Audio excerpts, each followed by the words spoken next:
दोस्तों, Robert Kiyosaki ने अपनी बुक सेकंड चांस को 3 पार्ट्स में डिवाइड किया है, जिसमें उन्होंने फाइनेंशियल एजुकेशन को बेहतरीन तरीके से समझाया है। रॉबर्ट ने अपनी शुरुआत पास्ट या बीते कल से की, जिसमें उन्होंने एक पुराने दोस्त को मिलने के लिए बुलाया, जिससे कई दिन से उनकी मुलाकात नहीं हो सकी थी। लेकिन अपने दोस्त से मिलकर उन्हें बहुत ज्यादा झटका लगा, क्योंकि वह स्टारबक्स में काम कर रहा था।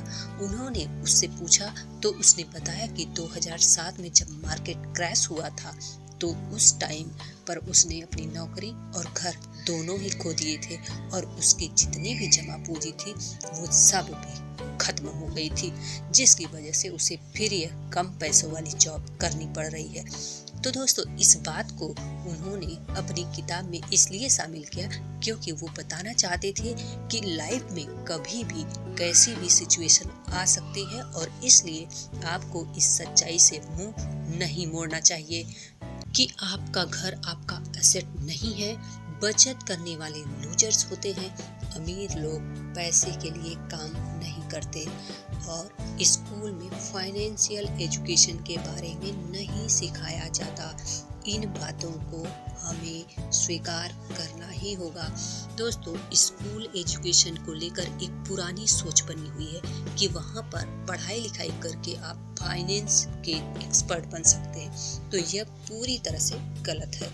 ऐसा इसलिए क्योंकि जब भी कोई स्टूडेंट स्कूल में या फिर कॉलेज में एजुकेशन हासिल करता है, तो वह पढ़ाई असल जिंदगी से पूरी तरह अलग होती है। तो इसलिए राइटर कहते हैं कि आपकी असली पढ़ाई तो उस टाइम पर शुरू होती है जब आप अपना स्कूल या कॉलेज छोड़ देते हैं, क्योंकि तब आप एक प्रैक्टिकल लाइफ में एंटर करते हैं। तो इसलिए जब एक स्टूडेंट अपनी एजुकेशन पूरी करके स्कूल छोड़ता है, तो उस टाइम उसके पास फाइनेंशियल एजुकेशन बिल्कुल भी नहीं होती, क्योंकि स्कूल्स में ये एजुकेशन दी ही नहीं जाती दोस्तों, जिसकी वजह से उसके पास जीरो नॉलेज होती है। लेकिन उसे एक रियल वर्ल्ड को फेस करना होता है, और फिर इसलिए वो फाइनेंशियली तौर पर फेल हो जाता है। और ऐसा अमेरिका में ही नहीं, बल्कि पूरी दुनिया का एजुकेशन सिस्टम ऐसा ही है। तो दोस्तों, नॉलेज बहुत जरूरी है। रॉबर्ट कहते हैं कि आज के दौर में जिस इंसान के पास नॉलेज है वही कामयाब है, और नॉलेज आती है इंफॉर्मेशन और एजुकेशन से। इसलिए जिन लोगों के पास नॉलेज नहीं होती, वो बिजनेस की दुनिया में बिल्कुल भी कामयाब नहीं हो सकते, क्योंकि नॉलेज ना होना ही सबसे बड़ी वीकनेस है। तो इसलिए फाइनेंशियल एजुकेशन के बिना आप अपनी इंफॉर्मेशन को नॉलेज में कभी भी कन्वर्ट नहीं कर सकते। अमीर लोग पैसों के लिए दोस्तों काम नहीं करते, ये बात भी आपको स्वीकार करनी होगी। आइए अच्छे से समझते हैं। दोस्तों, यह सुनने में बहुत अटपटा जरूर लगता है, लेकिन ये बात पूरी तरह से सच है कि अमीर लोग कभी भी पैसे के लिए काम नहीं करते, बल्कि वो पैसा कमाने के उन रिसोर्सेस के ऊपर काम करते हैं जहाँ से उन्हें लगता है कि वो बहुत ज़्यादा पैसा कमा सकते हैं। लेकिन जो लोग मिडिल क्लास फैमिली के होते हैं, वो आम तौर पर पैसा सिर्फ जॉब करके कमाने में से सोचते हैं, जिसकी वजह से वो कभी भी अमीर नहीं बन पाते हैं। अमीर बनने के लिए ये सबसे ज़्यादा ज़रूरी है कि आप अपना एक गोल सेट करें और उस पर अपना पूरा ध्यान लगाकर काम करें। पार्ट 2 में रॉबर्ट कियोसाकी ने बताया कि कैसे एक हाई सैलरी की जॉब करने वाला इंसान किस तरह से लग्जरी लाइफस्टाइल के लिए महंगे महंगे खर्चे करता है, जिसकी वजह से वह कभी भी अमीर नहीं बन पाता है।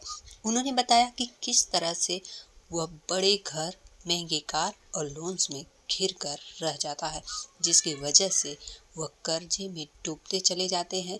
हैरत की बात यह है कि कोई भी अपनी एसेट बनाने के बारे में नहीं सोचता, बल्कि अपनी लायबिलिटीज यानी कि जेब से पैसा खर्च करने में लगा रहता है। और दोस्तों, टैक्स, इन्फ्लेशन और सेविंग की जानकारी का न होना एक मिडिल क्लास इंसान को टैक्स, इन्फ्लेशन और सेविंग की जानकारी बिल्कुल भी नहीं होती और यही चीज़ उनको ज़िंदगी में अमीर नहीं बनने देती। उदाहरण के लिए, अगर कोई इंसान नौकरी करता है तो उसके पैसे की वैल्यू टैक्स और महंगाई की वजह से बहुत ही ज़्यादा कम हो जाती है। इस वजह से जब उसकी ज़रूरतें पूरी नहीं होती तो फिर उसे बैंक से कर्ज लेना पड़ जाता है, जिससे कि उसकी ज़िंदगी और भी ज़्यादा परेशानियों में घिर जाती है और वह और भी गरीब बन जाता है। तो ऐसे में जो अमीर है उनके और गरीब के बीच का फासला हर दिन और भी ज़्यादा बढ़ता चला जाता है।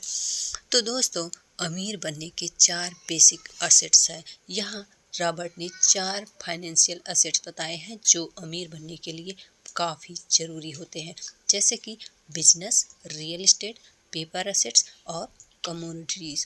इन चारों के बारे में ये देखना है कि किस में से आप सबसे ज़्यादा अच्छे हैं और उसी पर मेहनत करिए, क्योंकि उस पर फोकस करके आप फाइनेंशियली इंडिपेंडेंट बन सकते हैं। इसलिए अपना इन्वेस्टमेंट सोच समझ कर करें, क्योंकि समझदारी से जब आप इन्वेस्टमेंट करेंगे तो उसका आपको मुनाफा भी बहुत ज़्यादा मिलेगा। आइए बात करते हैं पार्ट 3 के बारे में। इस पार्ट में रॉबर्ट ने बताया कि हमारा जो एजुकेशन सिस्टम है उसमें फाइनेंस को मैनेज करने के बारे में नहीं सिखाया जाता और इसे पूरी तरह से छोड़ दिया जाता है। तो फिर ऐसी एजुकेशन लेने के लिए स्टूडेंट कर्ज में किस लिए डूबते हैं, इस बारे में थोड़ा ज़रूर सोचें। इसके अलावा आप चाहे इस बात को मानो या ना मानो, जब एक इंसान किसी पे चेक पर साइन करता है तो दूसरे इंसान यानी जो रिसीवर होता है उसी पर वह काफ़ी असर डालता है और अमीरों और गरीबों के फोकस में अंतर होता है।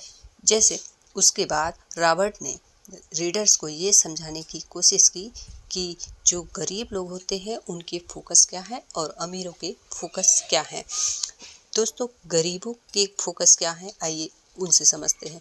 दोस्तों, आमतौर पर गरीब लोगों का फोकस पैसे को बचाने पर होता है, जिसकी वजह से वो लगातार अपने खर्चों को कम करने में लगे रहते हैं, लेकिन फिर भी इतना पैसा जोड़ नहीं पाते जितना वो जोड़ना चाहते हैं। दूसरा, अमीर लोगों का फोकस है, वो जो अमीर लोग होते हैं ना, वह हमेशा अपने एसेट बनाने में अपना फोकस रखते हैं। जब आप अपने एसेट बना लेते हैं तो वहाँ से आपको पैसा बहुत तेज़ी के साथ वापस आता है। जो लोग मिडिल क्लास के हैं या फिर गरीब हैं, उन्हें भी अपनी सोच अमीर लोगों की तरह बनानी चाहिए और अपने पैसे को सही जगह पर इन्वेस्ट करना चाहिए। रॉबर्ट बताते हैं कि ऐसे लोग जो अमीर बनने के लिए स्ट्रगल कर रहे हैं या फिर जो मिडिल क्लास फैमिली से बिलोंग करते हैं, वह हमेशा अपने बारे में और अपने फ़ायदे के बारे में सोचते हैं और इसी हिसाब से वो काम करते हैं। जबकि अमीर बनने के लिए अगर आप ज़्यादा लोगों की मदद करेंगे तो उससे आपको भी कामयाबी मिलती है। इसलिए कोई ऐसा काम करना चाहिए जिसके करने से ज़्यादा लोगों की मदद की जा सके। जैसे कि अगर आप कोई हॉस्पिटल खोलते हैं तो वहाँ पर सोसाइटी का बहुत बड़ा भला हो जाता है, क्योंकि वहाँ लोगों का इलाज अगर बेस्ट तरीके से होगा तो उससे आपको भी फ़ायदा मिलेगा और सिर्फ हॉस्पिटल ही नहीं, आप रोड, ट्रांसपोर्ट, स्कूल भी शुरू कर सकते हैं। यानी कि आपको वह सब काम करने हैं जिन्हें गवर्नमेंट करती है, क्योंकि इस तरह से आप अपना टैक्स भी सेव कर सकते हैं। अगली बात सोचने के तरीके पर बताई है। रॉबर्ट कहते हैं कि जैसा आपका सोचने का तरीका होता है वैसा ही आपका काम होता है। जैसे कि अगर आप किसी काम को कहते हैं कि मैं ये नहीं कर सकता, तो उसकी जगह आप यह भी कर सकते हैं कि मैं यह काम कैसे कर सकता हूँ। यानी कि अमीर इंसान ये सोचता है कि वह अपने काम को किस तरह से और कौन से तरीके से कर सकता है।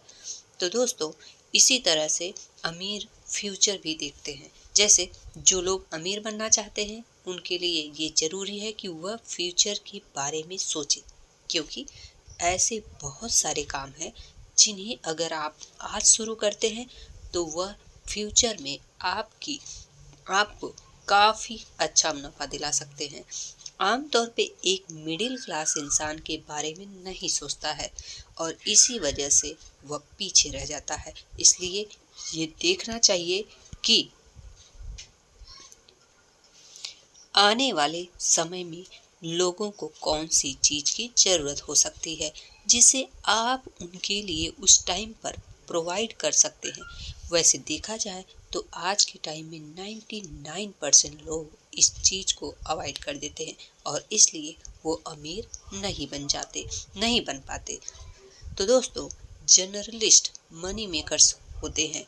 ये ज़रूरी नहीं कि एक कामयाब बिजनेस चलाने के लिए आपको कई तरह की चीज़ों पर नज़र रखनी होगी, बल्कि आपको सक्सेस पाने के लिए इस पर डिफरेंट तरीकों को अपनाना होगा और कुछ प्रॉफिटेबल डिसीजन लेने होंगे जिनसे आपको कामयाबी मिल सकती है।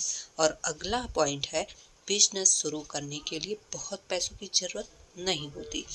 बिजनेस शुरू करने के लिए कुछ लोगों का ये मानना होता है कि उन्हें बहुत सारे पैसे चाहिए, जो कि पूरी तरह से ठीक नहीं है। क्योंकि अगर आपके पास फाइनेंशियल एजुकेशन है और आप सही टाइम पर सही डिसीजन लेने की एबिलिटी रखते हैं, तो आप बहुत थोड़े से इन्वेस्टमेंट के साथ एक अच्छा कामयाब बिजनेस स्टार्ट कर सकते हैं।